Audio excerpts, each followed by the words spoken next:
할렐루야. 아멘. 아멘. 우리 좌우에 계신 분들하고 인사합니다. 너무 잘 오셨습니다. 네, 감사합니다.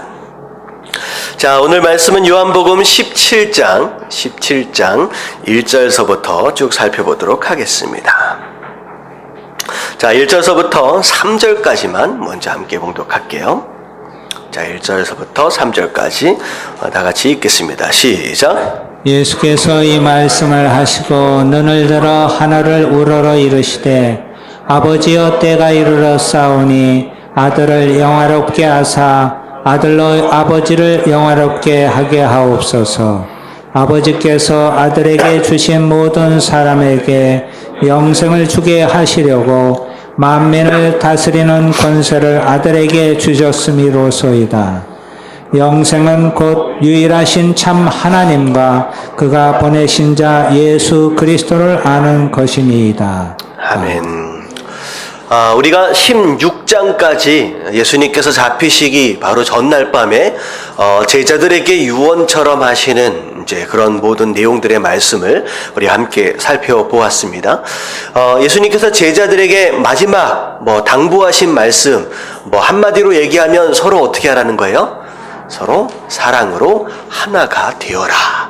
이게 이제 예수님께서 마지막으로 제자들에게 남기신 당부의 말씀입니다. 그래서 17장 1절을 보면 예수께서 이 말씀을 하시고 라고 하는 것이 바로 그 말씀이죠. 자, 그리고 나서 눈을 들어 하늘을 우러러 이르시되. 자, 이 표현이 요한복음에 한 번 더 나왔었죠. 기억하십니까? 눈을 들어 하늘을 우러러 이르시되. 자, 예수님 뭐 하시는 장면이에요? 하나님께 기도하시는 장면이죠. 이 장면이 사실은 언제 한번 나왔었냐면 나사로를 살리시기 때 그때 한번 나왔던 장소입니다. 이게 바로 예수님께서 기도하는 모습이에요. 우리가 기도할 때 누굴 우러러 보며 기도하라? 하늘을 우러러 하나님을 바라보며 기도하라 라고 말씀을 드렸습니다. 자, 그래서 물론 우리 앞에 당면에 있는 문제도 있고 어려움도 있고 위기 상황도 있지만 그것을 보고 기도하는 것이 아니라, 그것을 바라보며 기도하는 것이 아니라 우리의 기도의 태도는, 우리의 시선은 어디 있어야 된다?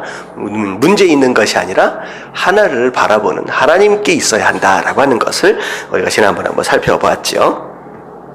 자, 아버지여 때가 이르러 싸우니. 자, 예수님께서 이제 잡히시는 때가 이제 다가오고 있습니다. 자, 아들을 영화롭게 하사 아들로 아버지를 영화롭게 하게 하옵소서. 자, 영화라고 표현하고 있지만 영어로는 glorify, 영광을 돌린다라는 뜻이죠. 자, 우리가 지난주 금요일날 마지막 부분에 함께 나눴던 말씀이 있었습니다. 어떤 말씀이었느냐? 하나님께 영광을 돌리는 삶이란 어떤 삶이냐라는 거예요. 자, 하나님께 영광을 돌리는 삶은 어떤 삶이에요? 자, 하나님의 뜻이 우리의 순종을 통하여 이루어지는 삶, 그게 하나님께 영광을 돌리는 삶이다라는 거예요. 자, 그래서 앞에 나왔다시피 기도 응답을 받는 것마저도 하나님께 영광을 돌리는 것이다. 왜냐하면 그 기도를 통하여, 기도 응답을 통하여 누구의 뜻이 이루어져 가고 있기 때문에, 하나님의 뜻이 이루어져 가고 있기 때문이라는 거죠. 그래서 요한복음 15장, 16장, 17장 쭉 이어져서 내려오는 이 모든 내용이 한 테마로 이어져 가고 있어요. 하나님께 영광이다 라고 하는 것은 하나님의 뜻과 관련되어져서 그 뜻이 우리 순종을 통하여 이루어져 가는 모든 과정들을, 심지어 기도의 응답까지도 연관을 해서, 연결을 시켜서 예수님이 계속 설명해 가고 계시는 겁니다. 자, 아들을 영화롭게 하사. 자, 예수님이 영광을 받으심으로 말미암아 하나님 아버지께 영광을 돌릴 수 있는 방법은 딱 하나지요. 예수님을 통하여, 예수님에게 하나님께서 가지고 계신 하나님의 뜻이 있어요. 그것을 누구의 순종을 통하여?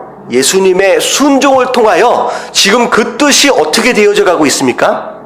하나하나 이루어져 가고 있다라고 하는 것이죠. 결국은 그 이루어져 가는 그 뜻으로 말미암아 결국은 예수 그리스도가 영광을 받으심과 동시에 그것으로 인하여 장차 결국은 누가 영광을 받으신다?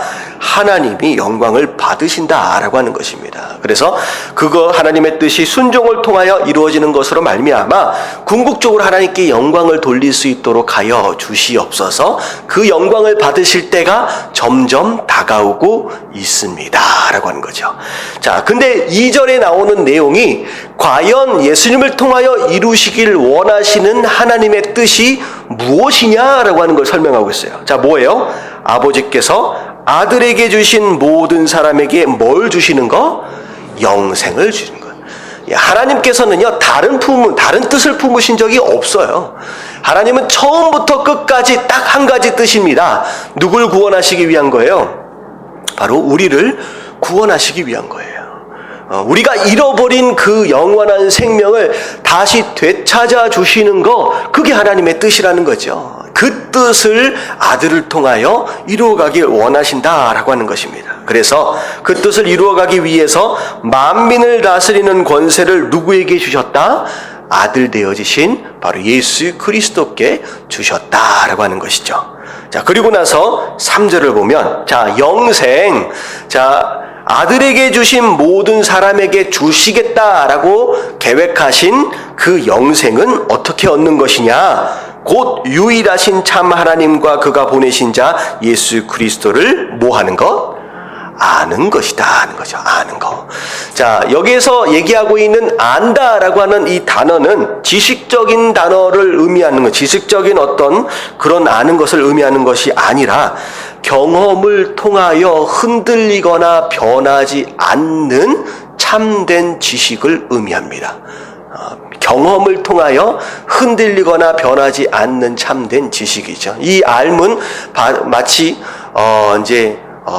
어떤 상황하고 똑같으냐면 그 가브리엘이 나타나 가지고 그 마리아에게 수태고지를 할 때 네가 아들을 낳을 것이다 했더니 마리아가 뭐라 그래요? 내가 남자를 알지 못한다. 여자가 남자를 어떻게 모릅니까? 저건 남자고 저건 여자고. 근데 여기에서 얘기하고 있는 안다라고 하는 단어는 단순히 공부나 학습을 통하여 아는 것이 아니라 무엇을 통하여 안다? 경험을 통하여 아는 흔들림 없는 변함없는 지식이다. 자, 그래서 하나님에 대하여서도 예수 그리스도에 대하여서도 이제 바로 이런 지식을 갖는 거예요. 학습이나 공부를 통하여 아는 것이 아니라 경험을 통하여. 자, 경험이라고 하는 단어, 여러분들 경험, 하나님을 경험하고 예수 그리스도를 경험하는 삶, 무엇을 통하여서만 가능하다라고 우리가 배웠어요? 말씀에 순종하는 것을 통하여서만 가능합니다. 여러분, 하나님을 경험한다, 예수 그리스도를 경험한다라고 하는 것은 주신 말씀에 순종하는 것을 통하여서만 가능한 거예요. 지금 요한복음에서 다 나왔던 내용들이에요. 자, 그래서 결국은 그렇게 아는 바른 지식이 바른 신앙을 세워간다라고 하는 것이죠. 그래서 하나님을 알고 예수 그리스도를 바로 아는 것이 우리 신앙의 기초입니다. 그래서 예수님께서 저기 앞에 한 12장 13장 정도에 갔을 때 바리새인들하고 논쟁할 때 하신 말씀이 있어요. 너희가 지금 행하고 있는 이 모습이 누구와 누구를 알지 못하기 때문에, 하나님과 보내신 아들을 알지 못하기 때문에 지금 너희가 나를 비판하고 박해를 하고 있는 것이다 라는 거죠. 그래서 우리가 정말로 하나님을 바로 알고 예수 그리스도를 바로 아는 지식, 그것이 우리의 신앙의 바른 신앙의 기초가 되어진다라고 하는 내용이죠. 자, 그리고 나서 4절, 아버지께서 내게 하라고 주신 일, 바로 예수님께 주신 사명입니다. 내가 이루어 아버지를 이 세상에서 영화롭게 하였사오니. 자, 나왔죠? 앞에 나왔던 내용이에요. 예수님께서 주신 일, 사명인데 이게 하나님의 뜻이잖아요. 그 뜻을 내가 순종함으로 이루어가고 있습니다. 그래서 그것을 통하여 지금 누가 영광을 받고 계신다? 하나님께서, 아버지께서 영광을 지금 받고 계십니다 라고 얘기를 하는 거예요. 자, 그렇기 때문에 아버지여, 창세 전에 내가 아버지와 함께 가졌던 영화로서. 자, 창세 전이다 라고 하는 것은 곧 어느 때를 얘기하느냐? 이 세상을 뭐 할 때? 창조하실 때 그 누구와 함께 계셨다? 아버지 하나님과 예수님이 함께 계셨다라고 하는 거죠. 그때 아버지 하나님은 뭘 품으셨느냐? 이 세상을 향한 선한 뜻을 품으셨고, 그리고 그 뜻을 누가 실현해 가고 계시는 거예요? 예수 그리스도가. 그래서 전체적으로 보면요, 하나님 아버지가 품으신 뜻은 크게 보면 두 가지로 나눠집니다. 두 가지로 나눠져요. 우리가 인류가 죄를 범하기 전까지는 하나님께서 품으신 선하신 뜻의 첫 번째는 뭐예요? 창조입니다. 창조. 그리고 죄를 짓고 나서 하나님 아버지께서 품으신 뜻이 무엇이냐? 죄로 인하여 구원.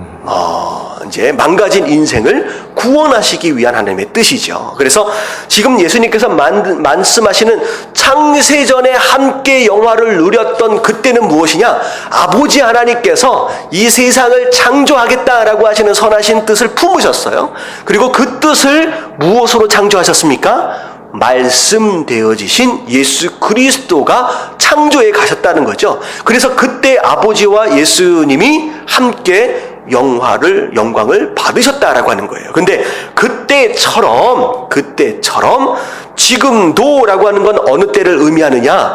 자, 좀 있으면 예수님이 뭐 하실 거예요, 이제? 십자가에 못 박혀 돌아가심으로 말미암아 두 번째 품으셨던 하나님의 선하신 뜻, 인류 구원에 대한 뜻이 누굴 통하여 이루어지게 되는 거예요, 이제. 예수 그리스도의 십자가를 통하여 이루어지게 되니까 이게 다시 영광을 받으시게 되는 거죠. 그래서 지금도 아버지와 함께 나를 영화롭게 하옵소서라고 얘기를 하는 거예요. 자, 이게 되게 어려운 얘기처럼 느껴지지만 성경 전체를 보면서 하나님의 뜻을 꿰뚫어 보면, 자, 이렇게 우리가 정리할 수 있는 거예요. 자, 이해되시죠? 이쪽이 이해 안 되시는 것 같아요. 이해되시죠? 막 강요하는 것 같아. 이해하라고.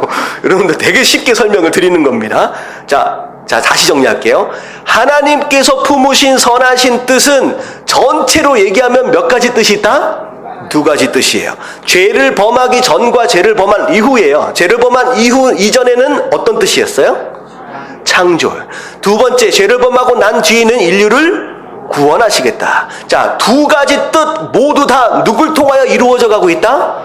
예수 그리스도를 통하여. 창조도 말씀 되신 예수 그리스도가 그 하나님의 뜻을 이루어 가셨고, 인류를 구원하신 그 뜻도 예수님의 순종을 통하여 지금 이루어 가고 계시는 거예요. 그래서 그것으로 말미암아 누가 영광을 받으신다? 예수 그리스도와 하나님이 함께 영광을 받으시고 계신다라는 거죠.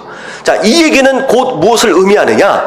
성도를 통하여 하나님이 영광 받으시기를 기대하고 계시는데, 우리가 무슨 큰 업적을 이루어서 하나님 영광 받으시는 것이 아니라 우리 성도 가운데 품으신 그 하나님의 뜻이 무엇인지를 알고 무엇을 통하여 이루어 간다? 순종을 통하여 이루어 갈 때에, 그때 우리 성도를 통하여 누가 영광을 받으시느냐? 하나님이 영광을 받게 된다라고 하는 것이죠. 자, 그래서 하나님 이 모든 과정을 통하여서도, 구원의 역사를 통하여서도 함께 영광을 받아 주십시오라고 기도하시는 거예요. 자, 세상 중에서 내게 주신 사람들에게, 자, 어떻게 보면 지금은 눈앞에 보이는 제자들과 함께 그 제자를 통하여 구원받을 수많은 교회, 어떻게 보면 교회죠. 자, 그들을 의미하는 거예요. 내가 아버지의 이름을 나타내었나니 그들은 아버지의 것이었는데 내게 주셨으며 그들은 아버지의 말씀을 지키었나이다.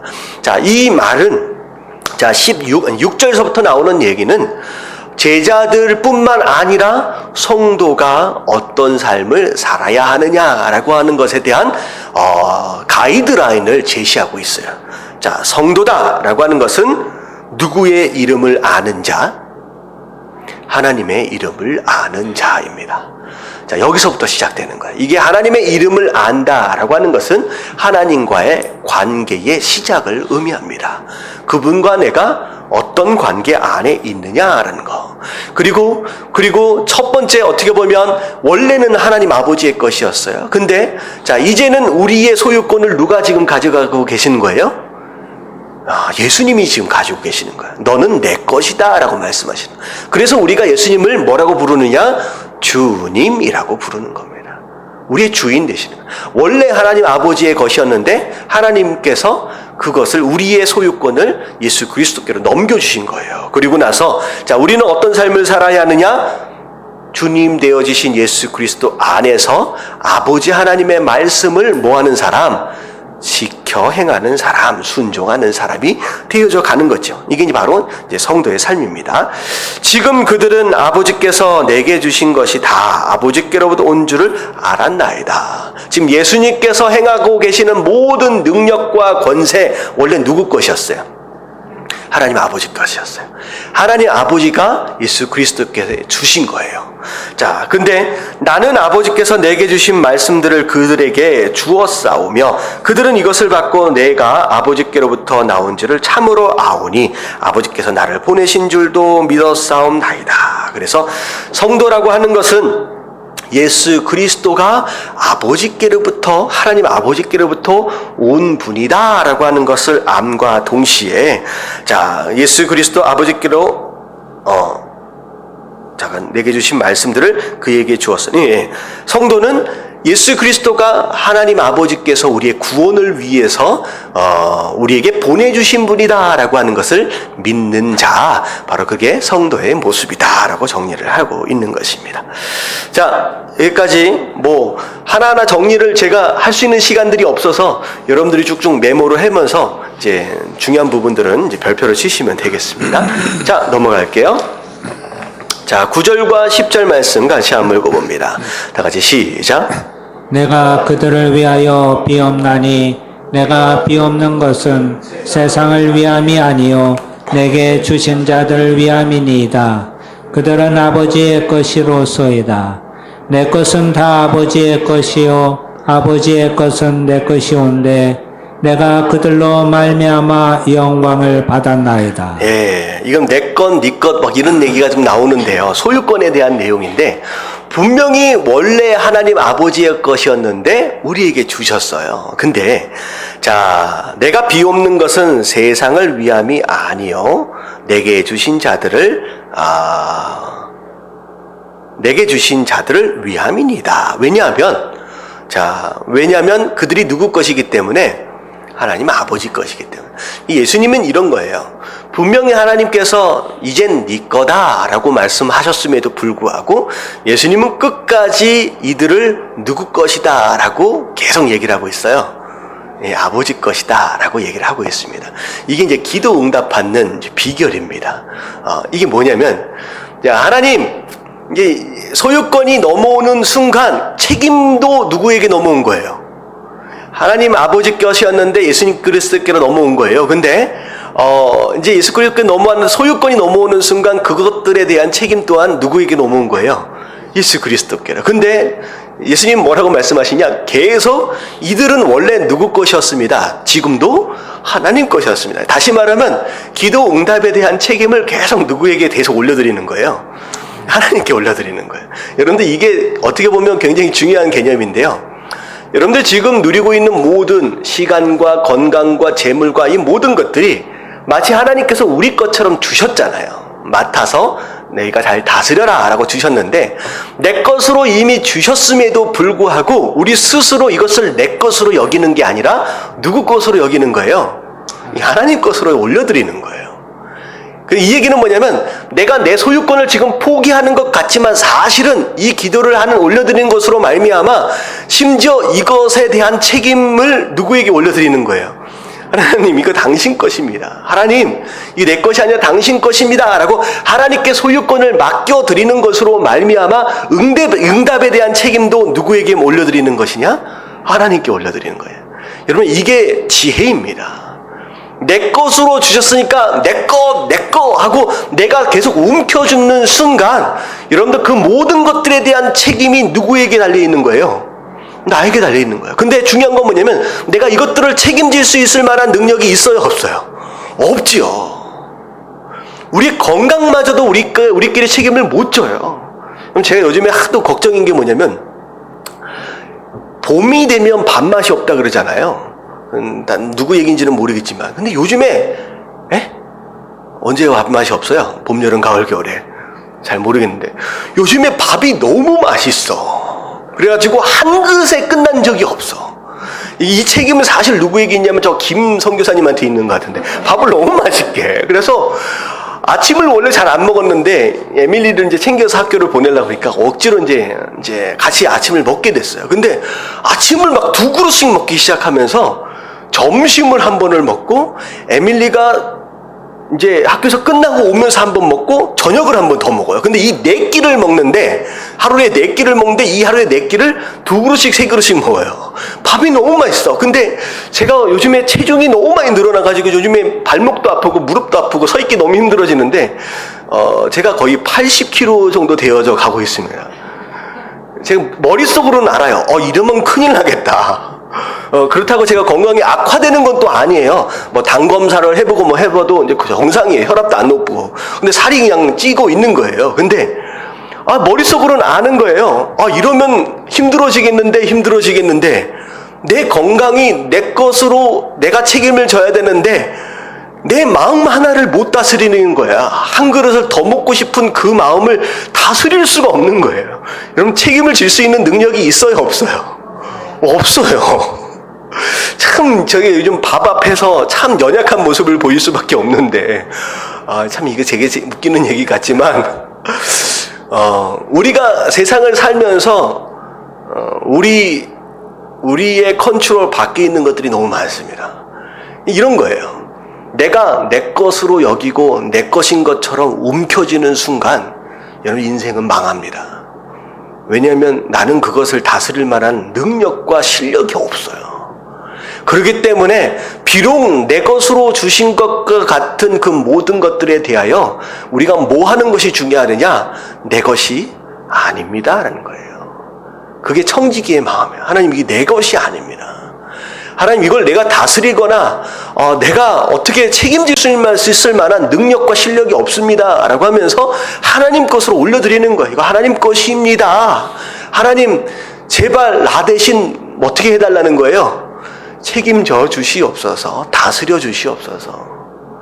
비록 예수님은 하나님께로부터 권세와 능력도 받으신 분이기도 하지만 기도의 모델을 지금 보여주시는 거예요. 분명히 내 것으로 주셨다라고 하지만 하나님께 뭐라고 기도해요? 이거 원래 누구 것입니다? 아버지의 것이지 않습니까? 올려드리면서 기도하는 이유가 뭐예요? 하나님이 좀 어떻게 해달라는 거예요? 도와주시옵소서라고 올려드리는 거예요. 여러분, 기도는 이렇게 하는 거예요. 자꾸 여러분 것처럼 움켜쥐지 마시고 하나님께 여러분들의 모든 소유권을 내어드리고 포기하시고 좀 올려드리시길 주님의 이름으로 축원합니다. 여러분들, 포기를 영어로 뭐라 그래요? 요즘에 자꾸 영어 공부를 하게 되는데, 포기 영어로 뭐예요? give up입니다. 왜 give up일까요? give는 준다는 뜻이고 up은 올려드린다는 뜻이에요. 여러분, 포기라는 뜻은요, give down이 아니에요. give away가 아니에요. 던져버리는 게 아니라 포기는 뭐 하는 거예요? 위에 계시는 분은 딱 한 분, 누구요? 하나님이에요. 여러분, 포기는 하나님께 올려드리는 거예요. 여러분, 이게 사실 굉장히 중요한 거예요. 여러분들, 그 어떤 것도 내 것 움켜쥐지 마시고 give up, 하나님께 올려드릴 수 있는 저와 여러분들 되시기를 주님의 이름으로 축원합니다. 아멘. 자, 그러면서 왜 이게 다 하나님 것입니까? 라고 얘기를 하냐면, 내 것은 다 아버지 것이기 때문에. 그리고 아버지의 것이 또 다 내 거래요. 이건 곧 예수 그리스도와 하나님이 어떤 분이다? 하나 되신 분이다 라는 것을 또 의미합니다. 근데 사실은 이게 하나님과 예수 그리스도가 그 뜻 안에서 완벽한 하나를 이루고 계시는 것처럼 성도가 예수 그리스도와 이런 관계 안에 있으면 똑같이 이런 현상이 일어나는 거예요. 내 것이 다 누구 것? 예수 그리스도와 함께 하나가 되면 내 것이 다 예수 그리스도 것이 되는 거고, 예수 그리스도 것이 다 누구 것이 되는 거예요? 내 것이 되는 거예요. 내 것은 내 것이고 네 것은 내 것이고 막 이렇게 되면 안 되죠. 내 것은 예수 그리스도 것, 예수 그리스도께 내 것. 하나 되어지면 이런 비밀들이 숨어 있다라고 하는 거. 자꾸 내 것 챙기지 마시고 여러분들 함께 진짜 하나됨으로 말미암아 예수 그리스도의 모든 것들을 내 것으로 끌고 올 수 있는 지혜로운 성도들 되어지시길 주님의 이름으로 축원합니다. 자, 내가 그들로 말미암아 영광을 받았나이다. 지금 그래도 예수님의 곁을 지켜가면서 예수님의 뜻을 이루어가고 있는데 예수님의 그 뜻을 하나님의 뜻을 함께 이루어가기를 원하는 제자들을 그 제자를 통하여서 지금 예수님이 영광을 받고 계신다는 거예요. 비록 그 제자들이 완전하지는 않지만 마찬가지입니다. 하나님께서 우리 삶을 향하여서 완전한 무엇인가를 원하고 계시는 게 아니에요. 뭘 원하고 계시느냐? 비록 부족하고 연약해도 제자들이 지금 하고 있는 것처럼 어디에 있어요? 지금 예수님 곁에 머물러 있는 거. 그리고 그 뜻에 대해서 어찌되었든 들으려고 하는 이 모습 자체가 예수님께서는 함께 그 뜻을 이루어가고 계신다라고 여겨주시는 거예요. 그래서 이들을 통하여 내가 지금 영광을 받고 있습니다 라고 얘기를 하는 거예요. 자, 나는 세상에 더 있지 아니하오나 곧 떠나실 것이죠. 그들은 세상에 있사옵고 나는 아버지께로 가옵나니 거룩하신 아버지여 내게 주신 아버지의 이름으로 그들을 보존하사.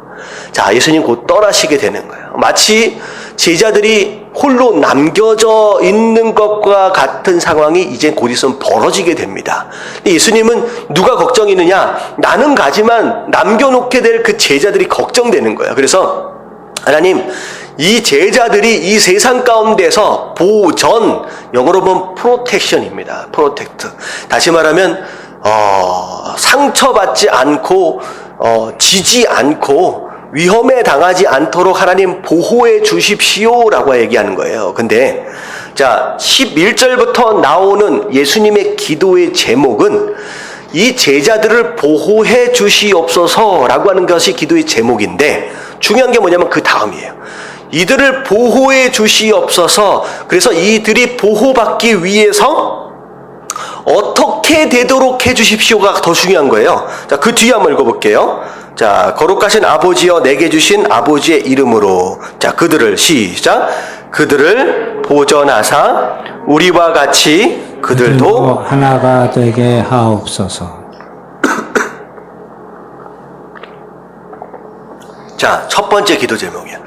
이 세상으로부터 당하지 않고 보호를 받을 수 있는 첫 번째 방법은 우리가 뭐 하는 거? 하나가 되는 겁니다. 그게 기도의 제목이에요. 하나님, 내가 떠난 이후에 엄청난 일들이 일어날 텐데, 핍박이 일어날 텐데, 그 가운데 이들이 보호를 받을 수 있는 유일한 방법은 하나님 이들이 그리스도의 사랑, 우리의 사랑 안에서 하나 되게 하여 주시옵소서. 이게 어떤 내용이랑 똑같아요? 예수님이 앞에 16장에서 하셨던 내용이랑 똑같은 내용입니다. 자, 그래서 우리가 이 세상을 이길 수 있는 방법, 이 세상으로부터 보호받을 수 있는 유일한 방법은 우리가 서로 사랑 안에서 하나가 되는 것입니다. 교회의 유일한 방법이죠. 자, 12절 말씀 같이 한번 읽어볼게요. 시작.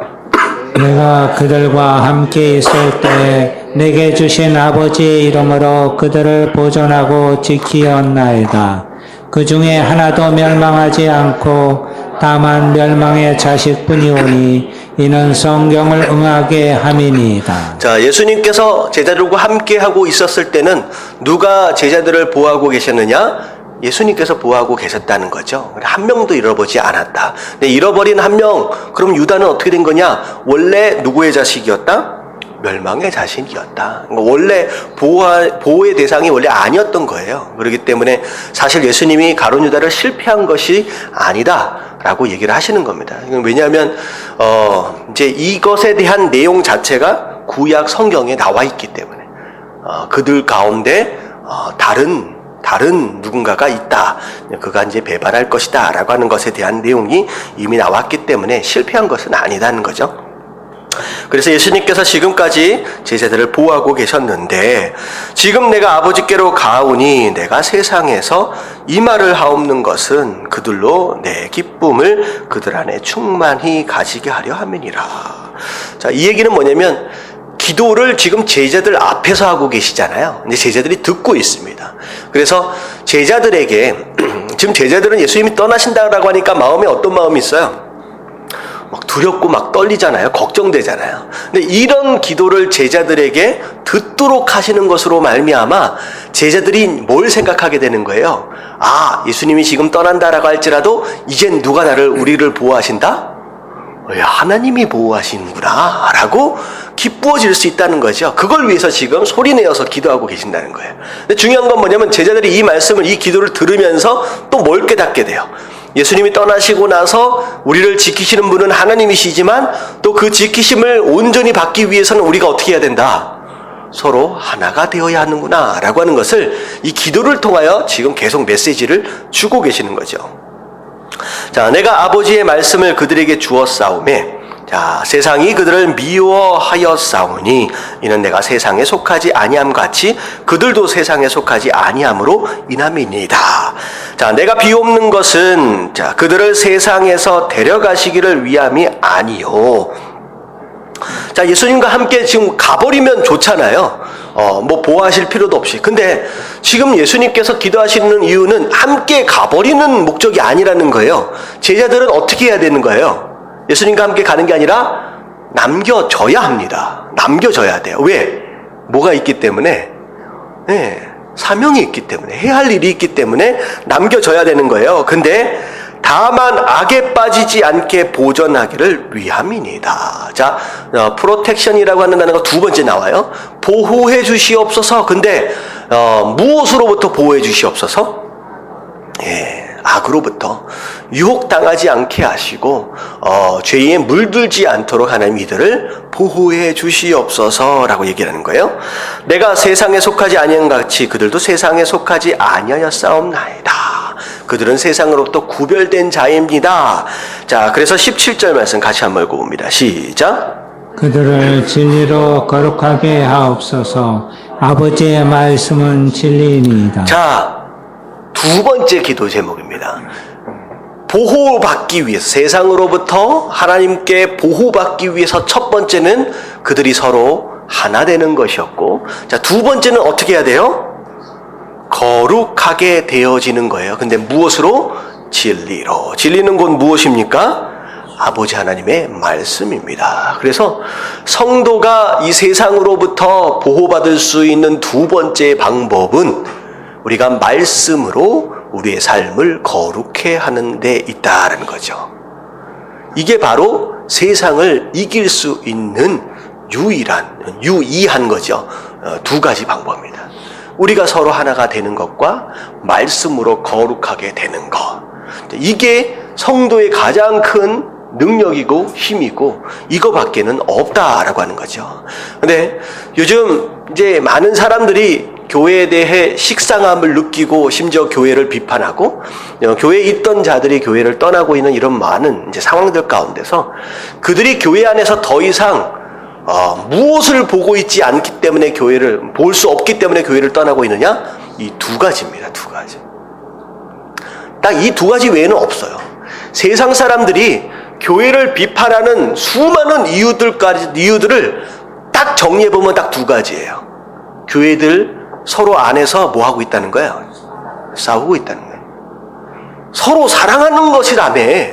근데 왜 교회 안에서 그렇게 치고받고 싸우고 앉아있느냐? 이것에 식상한 거예요. 더 이상 그들이 교회 안에서 봐야 하는 그 서로 하나 되고 서로 사랑하는 모습을 볼 수 없기 때문에 교회를 떠나는 거예요. 그 다음에 두 번째 뭐예요? 더 이상 성도가 어떻게 살지 못해요?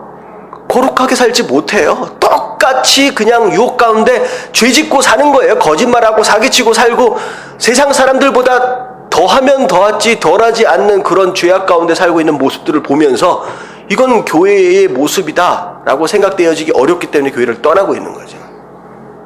이게 이제 두 가지 이유입니다. 그래서 우리가 어떻게 해야 되느냐?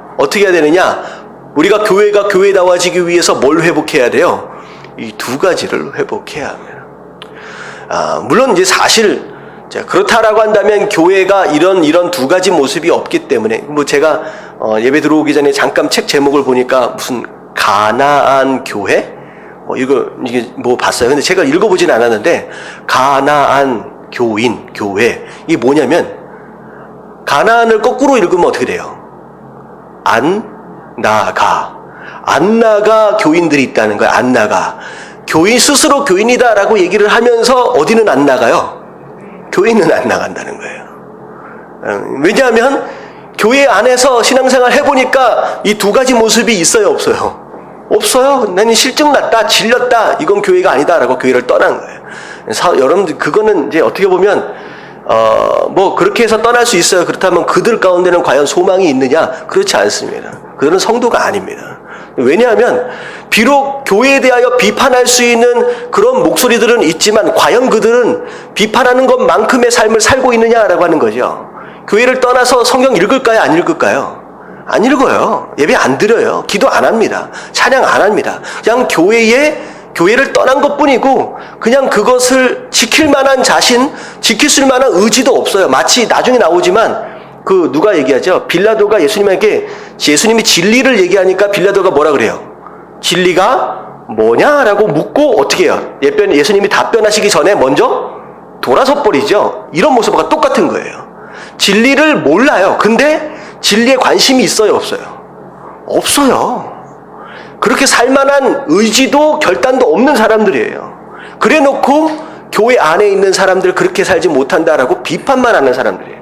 저는 그 책을 끝까지 한 번도 아직 시작도 안 했는데 저는 무엇이 어찌 되었든 교회가 썩었다라고 하고 교회가 어떻게 돼서 망가졌다라고 하지만 이 땅의 유일한 소망은 그래도 뭐밖에 없어요. 좀 대답 좀 해주세요. 이제 아무리 교회가 썩었고 망가지고 뭐 했다라고 할지라도 이 땅의 유일한 소망은 뭐밖에 없어요. 그래도 교회밖에 없어요. 나가서 비판하는 자들에겐 소망이 없습니다.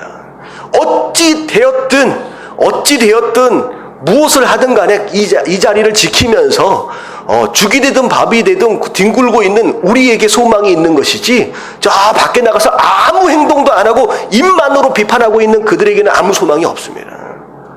여러분들 우리가 소망이에요. 할렐루야. 우리가 바뀌면 돼요. 우리가 서로 사랑해야 되는 줄로 믿습니다. 그러면 교회 되어짐을 회복하는 거예요.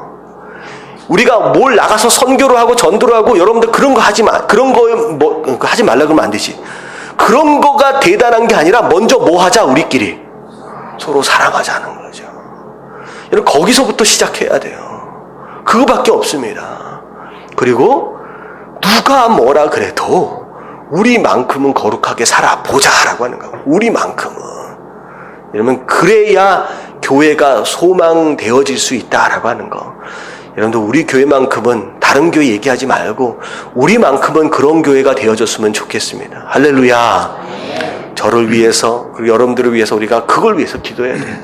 예수님의 기도의 내용이 사실 우리가 할 기도다. 하나님 우리가 서로 하나 되게 하시고 우리가 정말 거룩하게 하여 주시옵소서. 여러분들 그런 교회를 하나님께서 찾고 계시는 줄로 믿습니다. 아멘.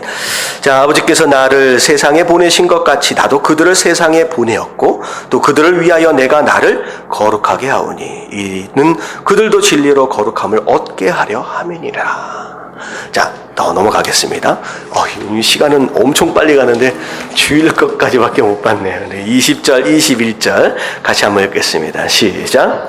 내가 비옵는 것은 이 사람들만 위함이 아니요 또 그들의 말로 말미암아 나를 믿는 사람들도 위함이니 아버지여 아버지께서 내 안에 내가 아버지 안에 있는 것 같이 그들도 다 하나가 되어 우리 안에 있게 하사 세상으로 아버지께서 나를 보내신 것을 믿게 하옵소서. 자, 또 기도를 계속하고 계시는 내가 비옵는 것은 이 사람들만 지금 앞에 놓여있는 11제자에게만 위해서 지금 기도하는 것이 아니라 누굴 위함이에요? 그들의 말로 말미암아 나를 믿는 사람들도 위함이다. 예수님은 기도를 지금 하고 계시면서 뭘 보고 계시는 거예요? 이 제자들을 통하여서 이런 표현이 적당한지 모르겠는데 새끼를 치잖아요. 이 제자들로 인하여서 나중에 또 제자가 되어질 그 모든 사람들, 사실 그게 교회입니다. 교회. 이 제자들로 인하여 세워지게 될 바로 그 교회를 향하여서 내가 이 기도를 하고 있습니다. 결국은 이 기도는 누굴 위한 기도다? 바로 우리를 위한 기도입니다. 우리를 위한 기도예요. 자, 그래서 21절에서부터 나오는 내용이 중요해요. 아버지여, 아버지께서 내 안에, 내가 아버지 안에 있는 것 같이 그들도 뭐 해달라고? 다 하나가 되어. 자, 이 말씀을 도대체 몇 번 하시는 것 같아요? 진짜 예수님이 우리들에게 원하시는 것 딱 하나뿐이에요. 하나 되는 거야, 하나 되는 거야. 자, 하나가 되어 우리 안에 있게 하사, 다시 말하면 서로 사랑으로 하나가 되어야 하나님과 예수님 안에 있는 것이라는 거죠. 관계 안에. 다시 말하면 거꾸로 얘기해 보세요. 서로 맨날 치고받고 싸우고 미워하고 질투하고 시기하고 있다라고 한다면 그것 자체가 하나님 예수 그리스도 사랑 안에 있는 거예요? 아닌 거예요? 아닌 거라는 거예요. 아닌 거라는 거예요. 진짜 너희가 내 안에 있느냐? 그러면 서로 사랑으로 하나 되는 것이 당연한 것이라는 거예요. 그래서 사랑으로 하나가 되어 우리 안에 있게 하사 세상으로 아버지께서 나를 보내신 것을 믿게 하옵소서. 이거 굉장히 신기한 얘기입니다. 우리가 서로 하나 되는 것 그 자체를 세상이 보고서 어떤 일이 벌어진다는 거예요? 아, 예수님이 그리스도구나, 메시아구나 라고 하는 것을 알게 된다는 거예요. 믿게 된다는 거죠. 다시 말하면 우리가 하나 되는 것 그 자체가 곧 뭐다? 전도다라는 거예요. 전도다는 거죠. 다른 것으로는 절대 안 되는 거예요. 교회가 서로 싸우고 가정이 서로 싸우고 있는 가운데선 절대 전도되지 않습니다. 한번 잘 보세요. 우리 가정이 부부가 서로 하나가 되어지고 사랑하면 사랑할수록 전도할 마음도 생기고요. 전도가 또 되어져요. 근데 서로 관계가 이상하게 꼬여있고 문제가 생기고 관계에 이상한 상황이 벌어지면요. 전도할 마음도 안 생길 뿐만 아니라 전도도 안 돼요. 왜냐하면 세상은 무엇을 복음으로 아느냐? 우리가 서로 하나 되는 것을 복음으로 듣는 거예요. 그래서 제가 가끔 쓰는 표현이 있어요. 우리는 세상 사람들로부터 읽혀지게 되는 곧 뭐다? 성경이다라는 거예요. 우리의 삶이. 세상 사람들은 성경 안 봐요. 과연 그들이 과연 하나님을 어떻게 읽을 것이냐? 바로 우리의 삶이에요. 세상 사람들 우리를 지켜보고 있어요. 그리고 우리의 삶을 읽고 있다는 거예요. 그래서 읽고 있는 가운데 우리의 하나됨을 읽는 순간 그들이 뭘 받게 되느냐? 아, 예수 그리스도가 그리스도구나, 메시아구나, 구원자구나 라고 하는 것을 거기에서 믿게 된다라고 하는 거죠. 자, 그리고 나서 내게 주신 영광을 내가 그들에게 주었사오니 이는 우리가 하나 된 것 같이 그들도 하나 되게 하려 함이니라. 결국은 하나님과 예수 그리스도가 하나 되는 것으로 말미암아 영광을 받으신 것처럼 예수 그리스도와 제자들 그리고 제자들이 서로 하나 되는 것으로 말미암아 그게 하나님께 영광을 돌리는 것이라는 거죠. 곧 내가 그들 안에 있고 아버지께서 내 안에 계시어 그들도 온전함을 이루어. 자, 온전함이라고 하는 단어는 어떻게 보면 신앙의 성숙되어지는 과정을 의미합니다. 근데 그냥 간단하게 설명하기 쉽게 얘기하면 온전함은 바로 예담을 의미합니다. 예수님을 닮아가는 삶이에요. 자, 그래서 성숙함, 온전함, 예수님을 닮아가는 바로 그런 삶이 되어서 뭐가 되려 한다? 하나가 되려 한다는 거죠. 그래서 예수님을 닮아가는 삶의 가장 첫 번째는 무엇이냐? 서로 사랑 안에서 하나가 되는 겁니다. 그래서 서로 하나가 되려 합니다. 자, 아버지께서 나를 보내신 것과 또 나를 사랑하신 같이 그들도 사랑하신 것을 세상으로 알게 하려 함이로소이다.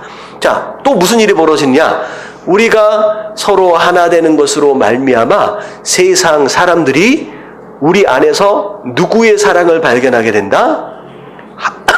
하나님의 사랑을 발견하게 된다. 하나님께서 세상을 그리고 우리를 얼마나 사랑하시는지 우리가 서로 사랑하는 것을 통하여 세상이 알게 된다는 거죠. 그래서 전도는 다른 게 전도가 아니에요. 우리끼리 서로 사랑 안에서 하나가 되는 거. 그게 최고의 전도의 방법이다.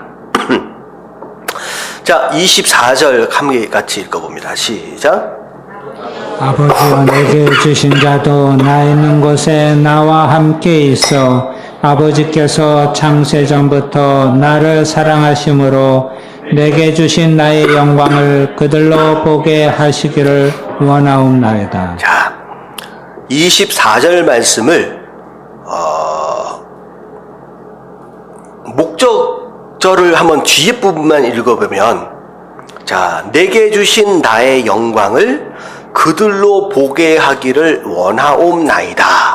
자, 이 문장을 보면 결국은 앞에 있는 무엇인가를 통하여 무엇을 경험하는 삶이에요? 예수 그리스도의 영광을 경험하는 삶이 된다는 거예요. 자, 어떻게 하면 예수 그리스도의 영광을 경험할 수 있는, 자, 볼 수 있는 그런 상태가 되어질 수 있느냐? 그 앞에가 나옵니다. 내게 주신 자도 나 있는 곳에 나와 함께 있어 라고 하는 거예요.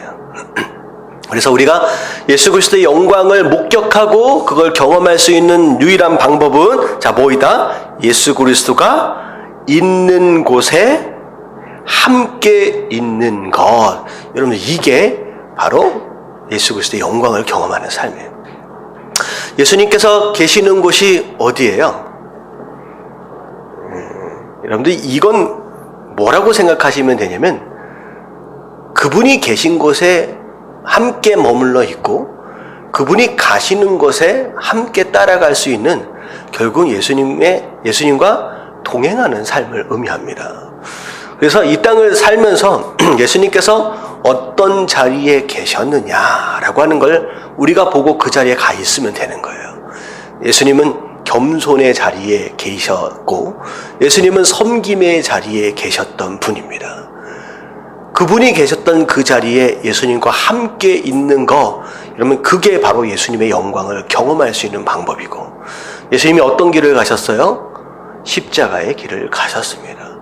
누군가를 살리기 위해서 고난의 길마저도 기쁨으로 걸어갈 수 있는 바로 그런 사람은 예수님이 받으셨던 그 영광을 함께 경험할 수 있게 된다라고 하는 것이죠. 그게 바로 사명의 길입니다. 자, 25절. 의로우신 아버지여, 세상이 아버지를 알지 못하여도 나는 아버지를 알았사옵고 그들도 아버지께서 나를 보내신 줄을 알았사옵나이다. 내가 아버지의 이름을 그들에게 알게 하였고 또 알게 하리니 이는 나를 사랑하신 사랑이 그들 안에 있고 나도 그들 안에 있게 하려 함이니라. 그래서 아버지의 이름을 그들에게 알게 하였고 또 알게 하리니, 그러니까 아버지 하나님의 이름을 안다라고 하는 것은 지식으로 하나님의 이름이 뭐 여호와다라고 한다면 여호와, 알았네, 이게 아니라 알게 하였고 알게 할 것이다 라고 하는 것은 이미 되었지만 앞으로도 어떻게 된다는 거예요? 되어져야 한다는 거죠. 결국 하나님을 알아가는 것은 완료형이 아니라 어떻게 되는 거예요? 진행형이 되는 거죠. 그래서 하나님을 아는 지식에 머무른다라고 하는 것은 과정입니다. 그래서 하나님을 알아가는 그런 과정들, 그게 온전해지는 과정이고 성화되어지는 과정인데, 그것으로 말미암아, 그것은 곧 무엇 때문이냐? 나를 사랑하시는 사랑이 그들 안에 있고 나도 그들 안에 있게 하려 함이니라. 결국은 우리가 예수 그리스도 사랑 안에 있다라고 한다면 하나님을 알아가는 지식이 진행형처럼 점점 우리가 하나님을 더욱더 알아가게 되는 그런 모습이 되어진다라고 하는 것이죠. 자, 뭐 완벽하지는 않지만 대충 여러분들 좀 감을 좀 잡으실 수 있을 것 같아요. 자, 18장으로 넘어가겠습니다. 자, 1절과 2절 같이 한번 읽어볼게요. 시작. 예수께서 이 말씀을 하시고 제자들과 함께 기드론 시내 건너편으로 나가시니 그곳에 동산이 있는데 제자들과 함께 들어가시니라. 그곳은 가끔 예수께서 제자들과 모이시는 곳이므로 예수를 파는 유다도 그것을 알더라. 자, 예수님의 이제 기도가 이제 끝나고요. 이제 예수님께서 제자들과 함께 이제 기도하러 이제 올라가십니다. 자, 이제 동산이 있었다. 뭐 겟셋만의 동산, 뭐 우리가 보통 그렇게 알고 있는데, 감난산, 올리브 나무들이 좀 많이 있다라고 해서 그렇게도 알고 있습니다. 함께 이제 가시는데, 자, 이번에 2절을 보니까 그곳은 가끔 예수께서 제자들과 모이시는 곳이다. 이제 가끔이라고 설명을 하고 있지만 영어로 보면 often 이렇게 나와 있습니다. 이건 뭐냐면 자주예요, 자주. 예수님께서 예수를 파는 유다도 그곳을 알더라. 가끔 한 번씩 올라간다라고 한다면 유다가 어떻게 그날 밤 예수님이 거기 계실 줄 알고 가겠습니까? 이제 항상 예루살렘에 머물러 계시는 동안은 예수님은 항상 어떻게 하셨다는 거예요? 항상 그 자리에 가 계셨다는 거죠. 예수님, 이제 가룟 유다가 그것을 근거로 사람들을 몰고 이제 그 장소를 이제 찾게 되는 것이죠. 그래서 예수님께서 예루살렘에 이제 올라오셔서 함께 사역을 하실 동안은 언제나 이제 거기 가셔서 이제 기도하셨던 그런 모습. 예수님께서 특별히 어떤 상황 가운데서 장소와 시간을 구별하셔서 하나님께 이제 기도하셨던 그런 습관을 우리가 엿볼 수 있는 대목이죠. 그래서 어떻게 보면 우리가 지금 수요일날 배우고 있는 큐티 말씀 묵상도 우리가 어느 때든 어떤 상황이든 상관이 없이 우리의 시간과 장소를 구별하는 어떤 그런 모습이 굉장히 중요하다라는 거. 이게 바로 예수님의 삶이었습니다. 자, 가룟 유다가 이제 군대와 이제 아랫사람들을 데리고서 등과 횃불과 무기들을 가지고 이제 거기로 이제 찾아오게 됩니다. 자, 예수님께서는 이미 어떻게 될지를 이제 다 알고 계셨죠. 그리고 예수님이 먼저 그들을 맞이하면서 너희가 누구를 찾느냐라고 물어보니까 그들이 뭐라고 얘기하냐? 나사렛 예수를 찾는다. 그랬더니 예수님이 내가 그다라고 얘기를 하자마자 자, 그 사람들이 어떻게 했어요? 근데 갑자기 내가 그다라고 얘기를 하니까 갑자기 땅에 엎드려졌습니다. 내가 그다라고 얘기하니까 땅에 엎드려졌어요. 자, 이건 이제 곧 무엇을 의미하느냐? 이게 이제 예수 그리스도께서 이 땅을 이제 사시는 가운데, 특별히 사역들을 해 가시는 가운데, 창조주 하나님으로서의 권세를 부분적으로 나타내시는 부분들이 있어요. 예, 이제 만만하게 보고 시비도 걸기도 하고 뭐 논쟁도 하기도 하지만 어떤 순간만큼은 감히 그 앞에서 고개를 들 수 없을 정도의 어떤 카리스마라 그럴까요? 그런 권위를 확 느끼는 거예요. 그래서 그 글로리라고 하는 영광이라고 하는 단어 안에는요, 무슨 뜻이 있냐면 무게라고 하는 단어가 있습니다. 뜻이 있어요. 무겁다라는 뜻이 있어요. 그래서 하나님의 영광이 이제 임하시면 인간된 모습으로 가장 첫 번째 반응은 그 영광을 무엇으로 느끼느냐? 무게로 느끼는 거예요. 그래서 그 영광 가운데 감히 고개를 들 수 없는 그런 것을 경험하게 된다는 거죠. 그래서 내가 그다라고 하는 그 순간 이 따라온 이제 잡으러 온 자들이 바로 그걸 느끼는 거예요. 갑자기 확 땅에 엎드러집니다. 그러고 나서 정신을 딱 차려서 다시 이제 예수님 물어보신 거예요. 널 뭐 찾고 누굴 찾고 있느냐라고 하니까 그제서야 이제 정신을 차리고 예수를 찾는다. 내가 그다라고 하면서 이제 잡히시는 장면이 바로 여기 나오죠. 잠시 잠깐 지나가고 있는 어떤 장면이지만 이 가운데서도 예수님이 누구냐라고 하는 것을 부분적으로 이렇게 보여주고 계시는 모습이죠. 자, 근데 우리가 이 말씀을 통하여서 좀 주목해야 할 대목이 무엇이냐? 예수님이 직접 지금 잡히시고 계시고 장차 어떤 일이 벌어질지에 대해서 알고 계세요. 이제 말씀을 이미 알고 계시는 분 이제 입장에서 본다면 이제 어떻게 됩니까? 가서 신문 당하시고 채찍에 맞으시고 이제 어떻게 돼요? 십자가에 못 박혀서 처참하게 돌아가시게 된다는 거죠. 근데 그 모든 상황들을 다 아시고 계심에도 불구하고 뭐 하고 계세요? 굉장히 담대해 계신다는 거죠. 불안해하거나 걱정하거나 떨거나 전혀 그런 모습이 없이 담대함으로 나아가는 거예요. 이건 과연 성도가 가질 수 있는 담대함의 근원은 어디일까라는 거죠. 일반적으로 성도가 가질 수 있는 담대함은 1차원적으로 보면 어디에 머물러 있느냐? 하나님이 나를 뭐 해주실 것이다? 보호해 주실 것이다는 거죠. 근데 지금 예수님이 지금 보여주시고 있는 담대함의 뿌리가 하나님이 나를 지켜주시고 보호해 주실 것이다 라고 하는 정도에 머물러 있는 거예요? 아니죠. 그러면 성도의 담대함은 그 수준을 좀 넘어가야 한다는 거죠. 무슨 얘기예요? 지금 눈에 보이는 육신의 삶, 그리고 그것에 의해서 내가 당하게 될 무엇인가로부터 피할 수 있도록 허락하신다라고 하는 그것에 멈춰 있다라고 한다면 이미 앞으로 있어질 모든 내용들을 아시고 있는 상황 가운데서 절대 담대할 수 없습니다. 여러분, 이 담대함은 오히려 무엇을 좀 찾아가서 보면 되냐면 이런 예수님과 똑같진 않지만 좀 비슷한 상황에서의 담대함을 보인 3명의 인물이 있어요. 어디를 찾아갈 수 있어요? 저기 구약으로 가면 사드락과 메삭과 아벳느고, 이 다니엘의 3 친구가 굉장히 담대함으로 풀무불 앞에 서 있는데 그들의 고백을 한번 생각해 보세요. 자, 첫 번째는 그들이 가지고 있는 신앙 뭐였어요? 반드시 우리를 이 어떤 불 가운데서도 우리를 구원하실 것이다 라고 하는 믿음이 첫 번째 있었죠. 근데 이 첫 번째 믿음 거기에 멈춰 있지 않았어요. 그들은 뭐라고 얘기하고 있어요? 그 다음에가 더 중요한 거지요.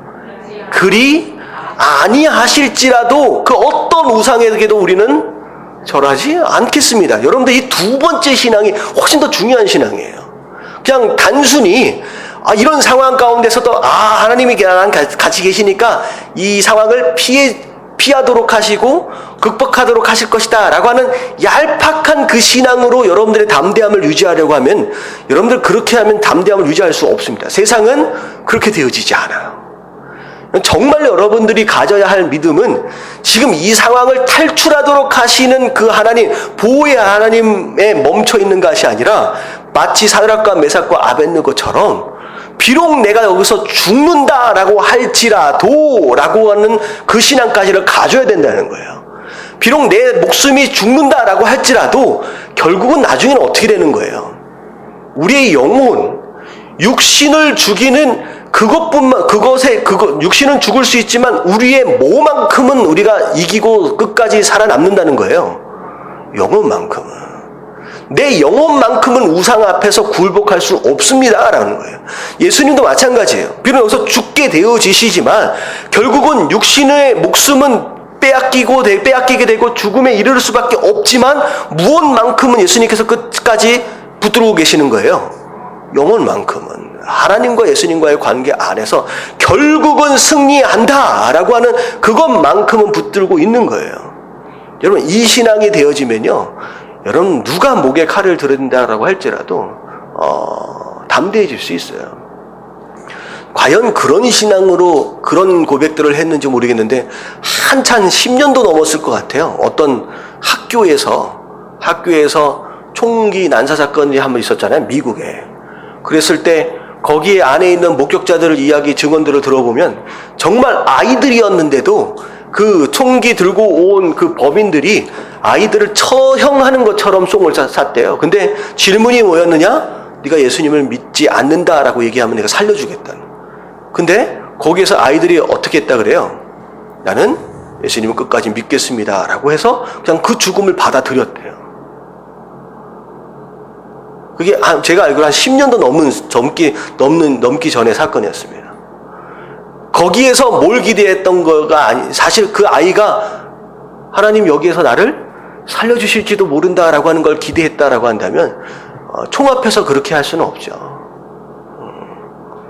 제가 그 말씀도 했잖아요. 선교사로 갔는데 열심히 준비해가지고 선교를 준비해가지고 막 언어도 공부해가지고 몇 년씩 준비해가지고 갔는데 버스 강도 만나가지고 거기서 그냥 죽게 되는 그런 선교사의 이야기들. 내가 지금 여태껏 준비한 게 있으니까, 해야 할 일이 있으니까 여기서 나를 하나님께서 살려주시겠지. 그래서 총알을 딱 당겼는데 그 누구 이야기처럼 총알이 어떻게 돼요? 갑자기 발사가 안 돼. 그래가지고 기적처럼 살아났다라고 하는 그런 개념의 그런 개념의 어떤 무엇인가를 바라고 우리가 그것으로 담대함으로 삼고 있다라고 한다면 예수님과 같은 이런 담대함으로 살아갈 수는 없다라고 하는 거죠. 자, 장황하게 설명이 좀 되어진 것 같지만 뭐가 담대함에 뿌려야 한다라고 하는 거에 대해서 좀 이해가 되시죠? 단순히 살려주실 것이다 라고 하는 그 얄팍한 그 믿음을 가지고 살아가려고 하면요, 끊임없이 쓰러지고 끊임없이 상처를 받을 수밖에 없는 게 이 세상이다라는 것이죠. 예수님의 신앙의 뿌리는 바로 거기에 있어요. 그게 아니라는 거죠. 자, 담대함으로 예수님께서 잡히십니다. 그리고 근데 예수님 뭐라고 말씀하시냐? 이들은 보내달라. 왜냐하면 그것마저도 말씀이 응하도록 하기 위한 것이었다라고 얘기를 하잖아요. 자, 시몬 베드로가 그래도 한 말이 있기 때문에 용기를 내서 뭘 휘둘러 보느냐? 칼을 휘둘러 봅니다. 그랬는데 예수님 말씀하시는 게 뭐냐? 집어넣어라. 지금 어떻게 보면 11절에 보면 아버지께서 주신 잔을 내가 마시지 않겠느냐. 나에게 주신 잔이다 라고 한다면 막지 말라는 거예요. 순조롭게 순종함으로 내가 지고 갈 수 있게끔 내버려 둬라라고 그 어떤 그 잔을 사는 것보다 어떻게 보면 사명을 더 소중하게 생각하며 그 길을 가기로 결단하는 예수님의 모습입니다. 자, 결국은 안나스에게로 끌고 가고 그러고 나서 가야바에게로 또 끌고 갑니다. 자, 안나스는 그 전해의 제사장이었어요. 대제사장. 가야바는 이제 안나스의 사위입니다. 그리고 올해에 이제 대제사장이에요. 원래 그 대제사장 직분은 종신직입니다. 정말로 몸이 아파서 감당할 수 없을 정도까지 하는 거예요. 그리고 죽으면 끝나는 거예요. 근데 이때 당시에는 그 로마 정부하고 적당히 타협을 해서 이제 돈 받고 파는 그런 직책이 되어버렸어요. 그래서 야, 올해는 내가 했으니까 다음에는 네가 해라, 이런 식으로 서로 친한 사람들끼리 서로 이제 주고받는. 왜냐하면 이제 권리금이 있어요. 그래서 대제사장이 되면 굉장히 큰 돈을 벌잖아요. 그 돈 어디서 다 나올까요? 성전 안에서 장사했던 거, 그 세금으로 다 받기 때문에 권리금 받고 파는 어떤 그런 모습이 되어버렸습니다. 그래서 전해의 안나스에게 그래도 장이니까 예의상 먼저 끌고 가고, 그 다음에 올해 그 해의 대제사장인 안나스에게도 이제 끌고 갑니다. 자, 그리고 나서 자, 15절에 보니까 시몬 베드로와 또 다른 제자 한 사람이 누구냐면 요한이죠. 요한이 쓰고 있기 때문에 자기 자신에 대해서 얘기할 때 요한 이렇게 안 쓰고 앞에는 뭐라고 썼어요? 자기 자신에 대해서 사랑. 예수님이 특별히 사랑하는 사람 이렇게 또 쓰기도 하고, 여기는 또 다른 한 사람 이렇게 자기 이름을 안 쓰고 다양한 표현을 좀 씁니다. 요한은 제법 부자였었고 어느 정도 아버지와 더불어 좀 인맥들이 좀 있는 사람이었던 것 같아요. 이 대제사장의 뜰 안까지 그냥 지나서 들어갔는데도 아무도 막지 않아요. 그리고 오히려 베드로는 들어오는데 못 들어오는 상황 가운데서 자, 베드로는 들여보내 주십시오라고 하니까 그냥 들여보내주는, 마치 이제 백이 이제 있는 이제 그런 사람입니다. 자, 베드로가 이제 안에 이제 들어와서 자, 이제 불을 쬐고 있는 상황 가운데서 자, 17절부터 무슨 일이 벌어집니까? 예수님께서 말씀하셨던 대로 정말로 죽는 데까지 따라가겠습니다 라고 했던 베드로가 몇 번이나? 3번이나 예수님을 부인하는 장면이, 자, 첫 번째 부인하는 장면이 17절에 나오고요. 자, 두 번째 부인하는 장면이 25절, 자, 세 번째 부인하는 장면이 27절에 나옵니다. 3번이나 예수님을 부인하게 돼요. 자, 이 장면은 어떻게 보면 누구와 좀 대조되어지는 상황이냐? 담대함으로 그 죽음을 받아들이시는 예수 그리스도와 베드로의 어떻게 보면 비겁한 모습. 자, 이게 이제 대조가 되어지는 거죠. 결국은 믿음을 근거로 하지 않는, 어떻게 보면 인간의 의지나 인간의 열정을 가지고서 그 믿음을 지켜간다라고 하는 건 불가능하다라고 하는 것입니다. 인간의 한계에 대한 내용입니다. 자, 근데 이제 베드로의 실패, 어떻게 보면 비겁한 베드로의 어떤 이런 모습들을 보면서 우리가 성도로 이 땅을 살아감에 있어서 이런 모습으로 살아갈 수 있다라는 거예요. 이런 모습으로. 자, 3가지 이유를 좀 생각을 해볼게요. 자, 첫 번째 어떻게 보면 베드로의 이제 입장일 수 있을 것 같아요. 왜 성도가 이 세상을 살면서 비겁해지게 되느냐? 첫 번째는 불이익에 대한 두려움입니다. 내가 예수를 믿는다, 내가 크리스찬이다 라고 밝히는 것으로 말미암아 나에게 불이익이 올 수 있다는 거죠. 내가 손해볼 수 있다는 거예요. 심지어는 내가 박해를 당할 수 있고, 내가 왕따 되어질 수 있고, 내가 무엇인가를 얻어야 할 때 얻지 못할 수도 있고, 심지어 베드로 입장에 본다면 어떻게 될 수 있는 거예요? 잡힐 수도 있고 죽을지도 모른다라고 하는 그 두려움, 손해볼지도 모르고 내가 어려움 당할지도 모른다라고 하는 이 두려움 때문에 성도가 비겁해질 수 있다라고 하는 거죠. 두 번째는 이제 나중에 보면 나오긴 하지만 하나님보다 뭘 사랑하기 때문에 세상을 더 사랑하기 때문입니다. 세상을 더 사랑하기 때문에. 두 가지 초이스가 있는 거예요. 하나님의 것이 있고 세상의 것이 있는데 하나님의 것을 선택하자니 세상의 것이 아까운 거예요. 그래서 세상의 것을 선택한다라고 하는 것은 하나님의 것보다 세상의 것을 더 가치 있게 여기고 사랑하는 경우, 그럴 때는 세상 앞에서 충분히 비겁해질 수 있다라고 하는 거죠. 우리가 유혹에 빠지게 되는 많은 경우, 분명히 내가 어떻게 살아야 하는 것이 성도의 삶이다라고 하는 걸 알고 있지만 나중에 빌라도가 예수님을 결국 죽음 가운데 내어줄 수밖에 없었던 거, 빌라도는 공의가 뭔지 알았잖아요. 죄가 없는지 알았음에도 불구하고 내어준 이유 중에 하나일 거예요. 세상의 가치를 더 사랑한 것이기 때문이다 하는 것. 그리고 또 마지막 하나를 더 추가하자라고 한다면 베드로의 경우나 뭐 다른 경우랑은 좀 다르지만 현실적인 부분에서 본다면 내가 예수님을 믿는다라고 하는 걸 밝히기에 내가 너무 뭐하기 때문에 부끄럽기 때문일 경우도 있습니다. 내가 정말로 성도답게 살고 있다라고 한다면 과감하게 내가 크리스찬입니다라고 얘기할 수 있을 것 같아요. 근데 직장 생활이나 사회 생활이나 그 어떤 생활 가운데서 성도답게 살지 못하고 세상 사람들이랑 똑같이 살고 있거든요. 말도 행동도 생각하는 것도. 근데 이제 와서 내가 예수님을 믿습니다라고 얘기하기에 과연 내 삶이 성도다운가라고 하는 걸 지켜보면, 돌아보면 어떤 생각이 드는 거예요? 차마 그 얘기를 하기에 부끄러운 내 삶 때문에 밝히지 못한 경우도 있다는 거죠. 우리 같은 경우에는 어떤 경우에 이런 비겁한 모습을 보일지는 모르겠습니다. 근데 중요한 건 어느 가운데 있든지 우리가 성도답게 살아야 한다라고 하는 것만큼은 우리가 좀 생각해 볼 필요가 있다라고 하는 것이죠. 그래서 예수님께서 이런 상황 가운데 담대한 모습을 보이면서 예수님의 담대함이 어떤 뿌리를 근거로 지금 나오고 있느냐라고 하는 것을 우리가 곰곰이 생각해 볼 필요가 있습니다. 자, 베드로가 실패했어요. 닭이 딱 우니까 얼마나 마음이 처절했겠습니까? 그래도 수제자로서 어디까지는 따라왔어요? 제사장의 뜰 안까지는 따라왔어요. 칼도 휘둘러 보고.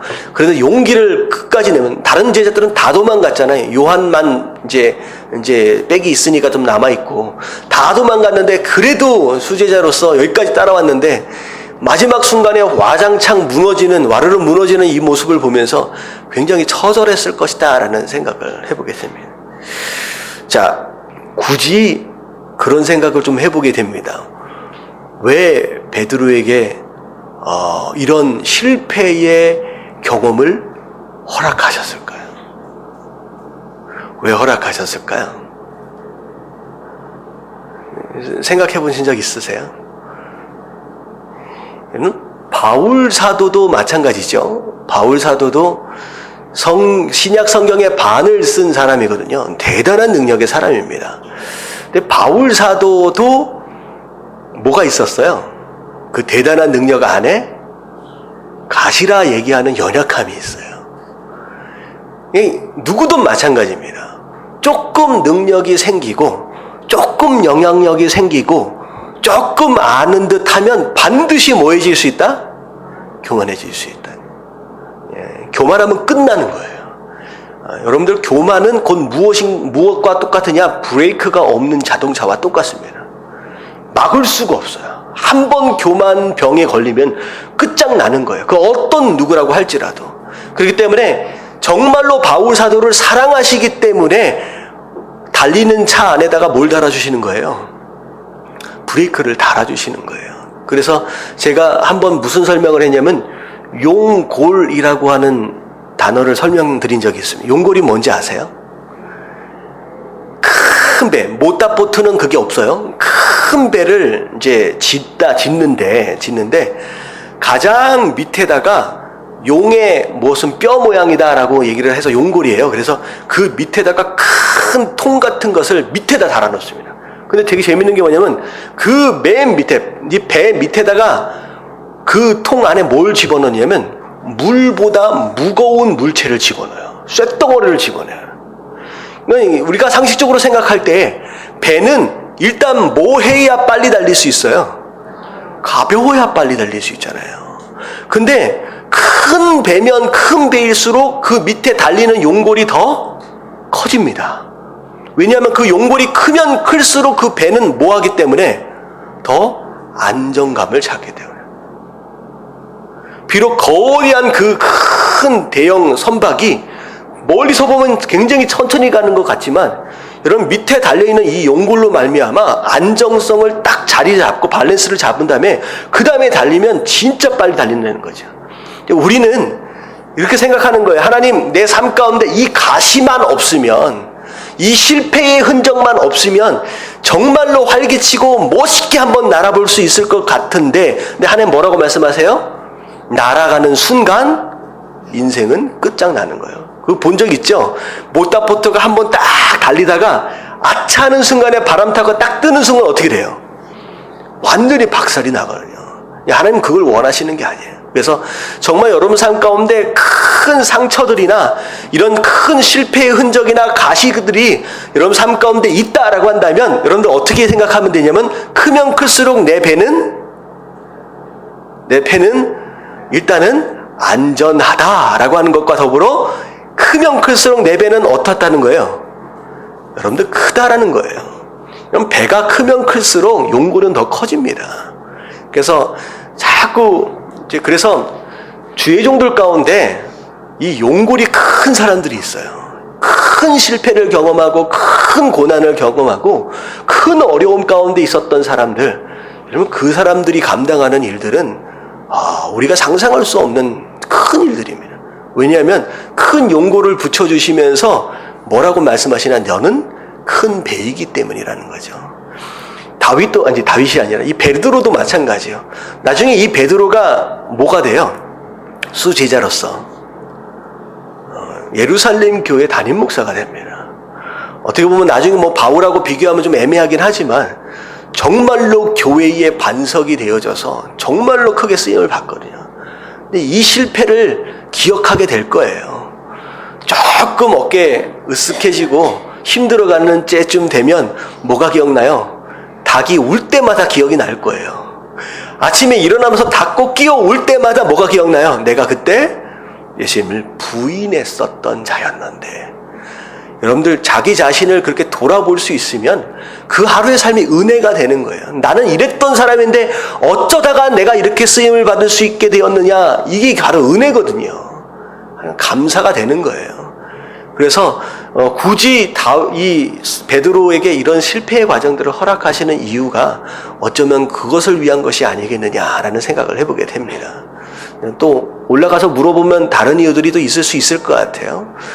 여러분들 삶 가운데 베드로처럼 이런 큰 실수의 경험이 있고 큰 아픔의 경험이 있고 바울처럼 큰 가시가 있고 큰 어려움이 있었다라고 한다면 나를 하나님께서 모타보터로 만드신 게 아니라 큰 배, 뭘 실어 나르라는 거예요. 하나님께서 약속하신, 택하신 귀한 영혼들을 이렇게 이제 하나님께 배달할 그런 큰 배로 하나님께서 나를 만드셨구나라고 여기시는 가운데 여러분들 감사함으로 받으시게 되길 주님의 이름으로 축원합니다. 아멘. 자, 그 사이에 예수님께서 이제 대제사장에게 이제 신문 당하시는 장면이 이제 20절에서부터 쭉 나옵니다. 자, 이제 이미 읽으신 줄 알고 넘어가도록 할게요. 자, 28절 말씀만 같이 한번 읽어볼게요. 18장 28절 다 같이 읽겠습니다. 시작. 그들이 예수를 가야바에게서 관정으로 끌고 가니 새벽이라. 그들은 더럽힘을 받지 아니하고 유월절 잔치를 먹고자 하여 관정에 들어가지 아니하더라. 네, 대제사장에게서 이제는 이제 관정으로 끌고 갑니다. 로마 총독이 있는 빌라도 관정으로 끌고 가는데, 자, 되게 재밌는 표현이 있어요. 관정에 들어갑니까? 안 들어갑니까? 안 들어가요. 자, 안 들어가는 이유가 뭐냐면, 뭐 하지 않기 위해서? 더럽힘을 받지 않기 위해서 안 들어갑니다. 그래서 빌라도가 대신 관정 바깥으로 나오게 되는 상황이 벌어져요. 왜냐하면 이게 6월절 예비일이죠. 전날 아침이에요. 그리고 6월절은 그날 해가 떨어지면서부터 시작이 됩니다. 근데 이들은 대제사장이고 이 6월절을 지키기 위해서 거룩함을 유지해야 되는 거예요. 정함을. 그래서 이방인의 집에 함부로 들어가게 되면 부정하게 돼서 그 6월절 그 절기를 참여할 수가 없는 상태가 됩니다. 근데 이 표현 자체는 굉장히 이상한 이제 상황이죠. 왜냐하면 그들은 더럽혀지지 않기 위해서 관정에 들어가지 않아요. 어떻게 보면 그들의 이런 행동과 이런 노력은 종교 행위지요. 하지만 종교 행위로 더럽혀지지 않는 것이 아니라는 거예요. 이미 그들은 어떤 상태예요? 이미 더럽혀져 있는 상태예요. 왜냐하면 그들의 마음이 무엇으로 가득 차 있기 때문에 욕심과 죄악과 이기심과 질투로 이미 가득 차 있기 때문에 이미 이들은 더럽혀지지 않으려고 하는 종교적 행위와는 상관이 없이 이미 더럽혀져 있다라는 거죠. 마찬가지입니다. 우리가 신앙생활을 하면서 어떻게 거룩함을 유지할 것이냐? 여러분, 절대로 종교적 행위로 거룩해질 수 있다라고 착각하지 말라는 거예요. 이건 뭘 의미하느냐? 그래도 내가 수요일이든 금요일이든 주일 예배든 빠지지 않고 열심히 예배를 나오니까 나는 그래도 거룩하구나 라고 착각하지 말라는 거예요. 그 행위를 가지고 우리가 거룩함을 입는 게 아니라 무엇이라는 거야? 네 마음 가운데 뭐가 있느냐라고 하는 거야. 뭐가 있느냐. 뭐가 있느냐. 그게 너를 정하게도 할 수 있고 너를 더럽힐 수도 있다는 거죠. 근데 이들은 이 종교적 행위로 그들이 깨끗하다. 그랬을 거예요. 6월절날 지나가면서 내가 관청에 안 들어갔으니까 거룩하지 하면서 6월절을 잘 지냈을 거라는 거죠. 하나님은 그걸 가지고 정하다라고 얘기하시지 않는다라는 거죠. 절대 종교적 행위를 가지고 거룩하게 하려 시도하지 마십시오. 예배 많이 나온다 하여 그것이 기준이 될 수 없다라고 하는 거. 우리의 마음의 중심에 무엇으로 가득 차 있느냐라고 하는 것이 중요하다라는 거. 그래서 자, 그릇은 무엇이 가치를 결정한다? 담긴 것이 가치를 결정합니다. 우리는 그릇일 뿐이에요. 그래서 보화를 담으면 뭐가 되는 거죠? 보화를 담으면 보물상자가 되는 것이고, 우리 안에 쓰레기를 담으면 쓰레기통이 된다라고 하는 걸 기억하시면 되겠습니다. 자, 빌라도가 이제 밖에 나와서 이제 이야기를 하니까, 자, 행악자가 아니었다라고 한다면 데려오지도 않았을 것입니다. 자, 죄를 범했기 때문에 데려왔습니다. 라고 얘기를 하는 거예요. 자, 빌라도가 얘기를 하기를, 자, 너희에게도 법이 있지 않느냐? 너희 스스로 재판하라. 라고 했더니, 자, 우리에게는 사형을 시킬 만한 권한이 없습니다. 일단은 재판을 받으러 온 게 아니라 뭐 하기 위해 온 거예요? 사형을 시키기 위해 온 거죠. 그러니까 재판하고는 별로 상관이 없는 거죠. 그래서 죽이기 위해 온 겁니다. 그랬더니만, 자, 이제 이는 예수께서 자기가 어떤 죽음으로 죽을 것을 가르쳐 하신 말씀을 응하게 하려 합니다. 왜냐하면요, 자, 과연 유대인들이 사형 제도가 없었을까요? 유대인들은 사형 제도는 아니었지만 즉결 심판이 있었죠. 자, 누가 그렇게 죽었어요? 스데반이 그렇게 죽었잖아요. 어떻게 할 수 있어요? 그냥 끌고 나가서 돌로 던져버리면 그냥 끝나는 거예요. 유대인의 사형은 즉결 심판입니다. 만약에 예수님께서 유대인의 그 전통적인 법을 따라서 죽음을 당하셨다라고 한다면 예수님은 어떻게 되시는 거예요? 돌에 맞아서 돌무덤에 묻혀버리시는 거예요. 근데 구약에서도 그렇고 예수님께서 계속 말씀하셨던 거 뭐냐면 인자가 어떻게 돼야 된다? 나무에 들려야 한다. 이 말씀이 응하기 위해서 유대인의 법으로는 불가능한 거예요. 십자가에 달릴 수 없습니다. 하지만 로마법에서는 가능하다라고 하는 거죠. 그래서 결국은 이 죽음마저도 말씀이 응하도록 하기 위해서 이렇게 되어지는 과정이라는 거. 그래서 예수님이 왜 그리스도냐라고 하는 질문을 던진다라고 한다면 예수님은 말씀대로 오시고 말씀대로 살다가 말씀대로 죽으시고 말씀대로 부활하시고 말씀대로 승천하신 분이기 때문에 그래서 예수님을 그리스도라고 부르는 거예요. 지금 요한은 계속 그 얘기를 하고 있는 겁니다. 지금 예수님이 누구냐? 구원자다라고 하는 것을 계속 요한이 증명하기 위해서 이 모든 내용들이 어쩌다가 일어난 것이 아니라 말씀이 응하는 과정에서 일어난 일이다라고 하는 것을 계속 반복해서 얘기를 하고 있는 것이죠. 자, 빌라도가 이제 예수님을 관적으로 끌고 들어와요. 자, 유대인의 왕이냐? 물어보니까 지금 누가 신문을 당하고 있는지 참 애매해집니다. 빌라도가 예수님한테 먼저 물었어요. 그랬더니 예수님이 대답을 하는 게 아니라 예수님이 빌라도에게 또 질문을 하죠. 뭐라고 물어봐요? 네가 스스로 하는 말이냐? 아니면 사람들이 얘기하니까 네가 하는 얘기냐? 누가 누구를 신문하는 것인지 애매한 상황이 벌어집니다. 그랬더니 빌라도가 야, 뭐 내가 유대인이냐? 나는 그런 거에 관심 없다. 뭐 이런 식으로 무시해버리죠. 자, 그랬을 때 이제 예수님이 뭐라고 말씀하시냐? 내 나라는 이 세상에 속한 것이 아니니라. 만일 내 나라가 이 세상에 속한 것이었더라면 내 종들이 싸워 나로 유대인들에게 넘겨지지 않게 하였으리라. 이제 내 나라는 여기에 속한 것이 아니리라. 예수님은 계속 말씀하시는 거 뭐냐면 지금 예수님께서 보고 계시는 예수 그리스도의 나라는 이 땅의 것이 아니다라고 말씀하시는 거죠. 결국은 하나님 나라를 의미합니다. 예수님 나라가 이 땅에 속한 것이 아니다라고 한다면 성도 또한 마음을 둬야 할 곳은 이 땅이 아니다는 거죠. 우리 또한 어디에 소망을 둬야 돼요? 하늘의 소망을 둬야 된다라고 하는 거죠.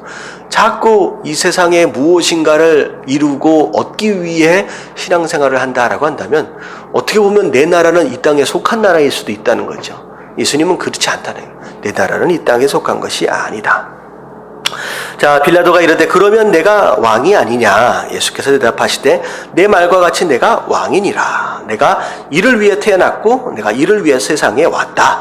그리고 또 곧 진리에 대하여 증언하려 함이로라. 무릇 진리에 속한 자는 내 음성을 듣느니라 하신대.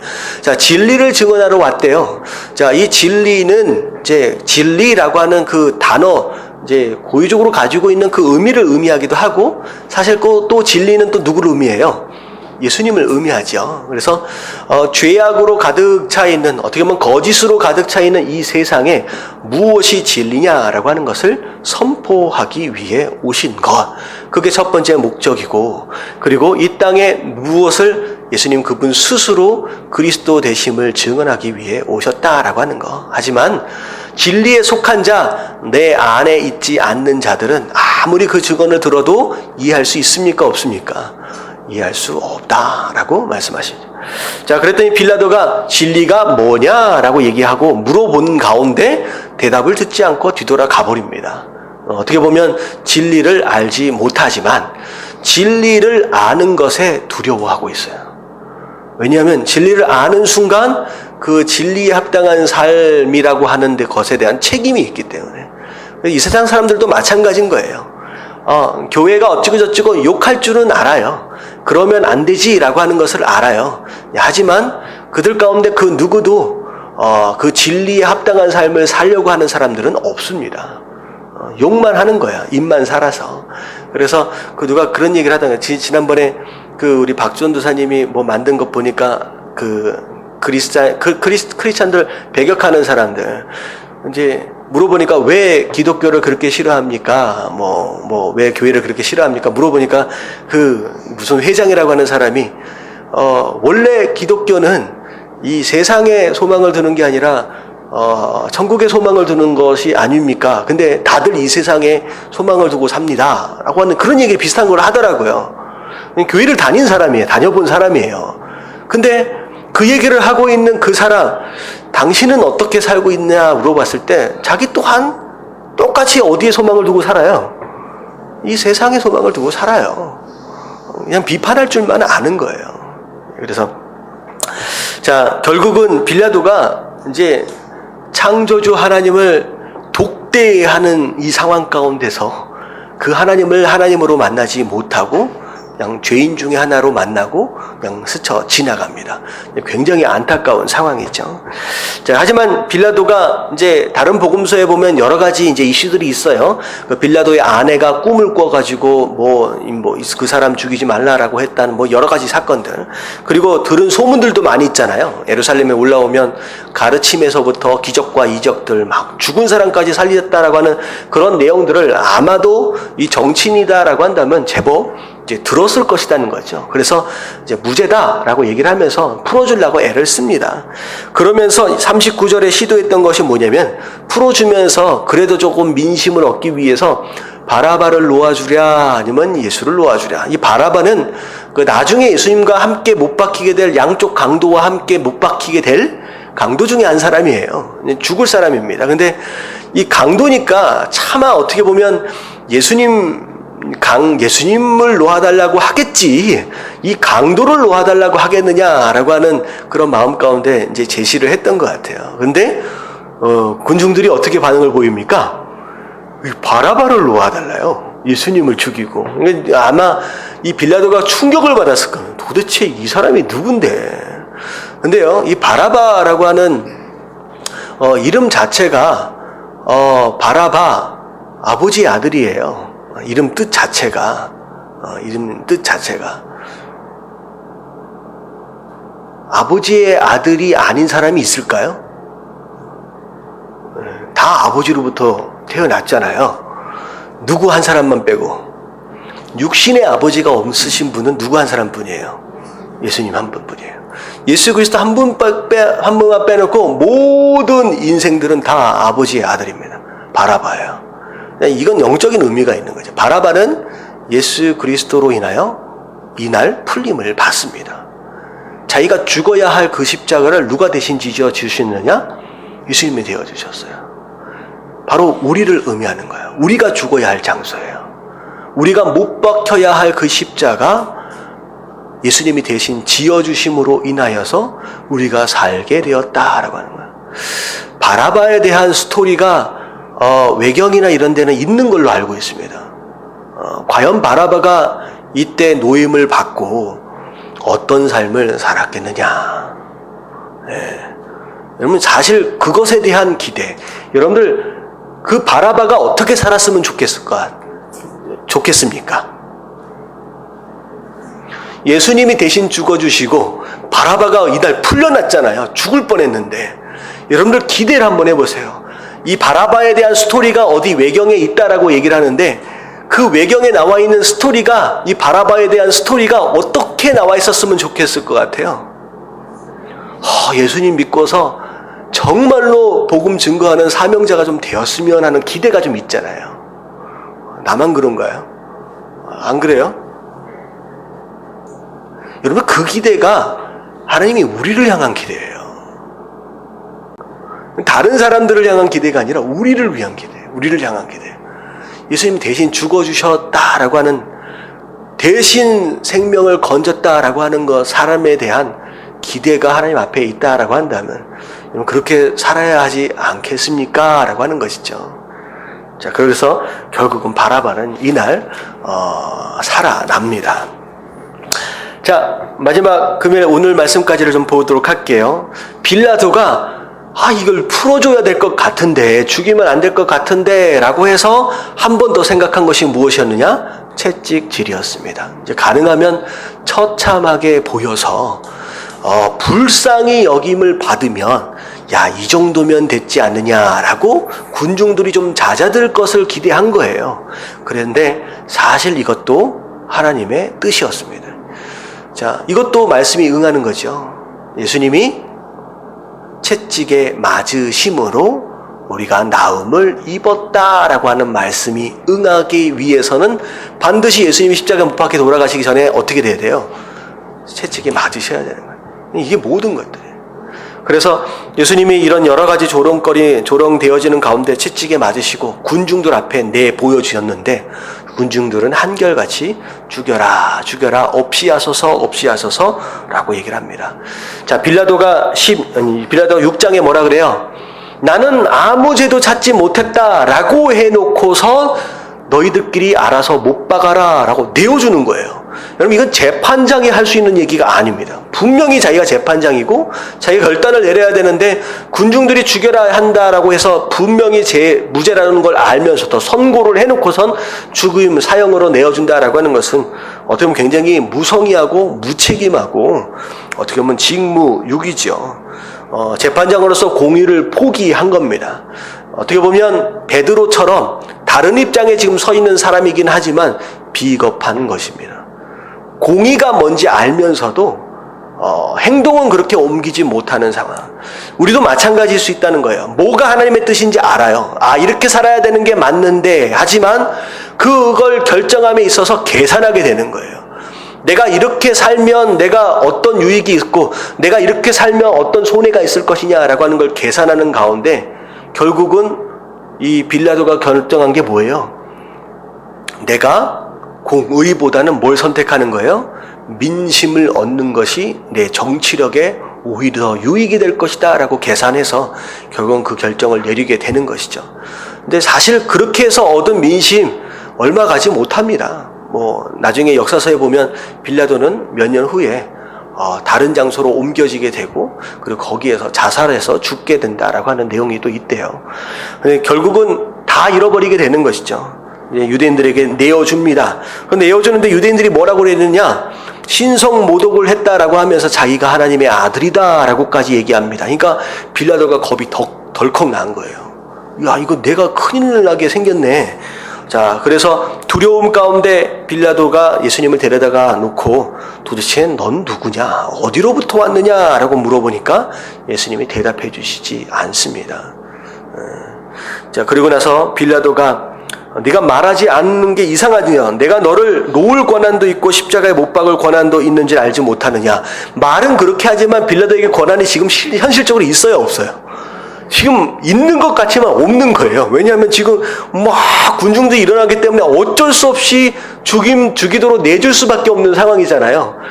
이제 예수님 앞에서는 이런 얘기를 하는 거죠. 근데 중요한 게 뭐냐면 예수님 뭐라고 말씀하세요? 네가 가지고 있는 권한 네 건 것 같지만 원래는 누가 주신 것이다? 위에서 주신 거다. 하나님이 주시지 않는다라고 한다면 그 어떤 권한도 없다라고 얘기를 하는 거예요. 결국은 누가 누구를 두려워해야 하느냐라고 하는 것인데 우리가 세상의 권세를 가진 자들을 두려워할 수 있어요. 하지만 중요한 건 뭐냐면 그들보다 사실 우리가 더 두려워할 존재는 그 권세를 허락하신 누구? 하나님 아버지입니다. 하나님에 대한 두려움이 있어야 한다라고 하는 것이죠. 얄팍하게 눈에 보이는 어떤 그 무엇인가, 사울처럼 민심 그거 잡으려고 하다가 하나님 마음도 다 놓쳐버리고 버림당하는 그런 인생 되지 마시고 하나만 잡으면 돼요. 다윗처럼 누구의 마음만 잡으면 된다. 하나님의 마음, 하나님을 가장 두려워할 줄 아는 바로 그런 신앙의 사람들 되어지시길 주님의 이름으로 축원합니다. 아멘.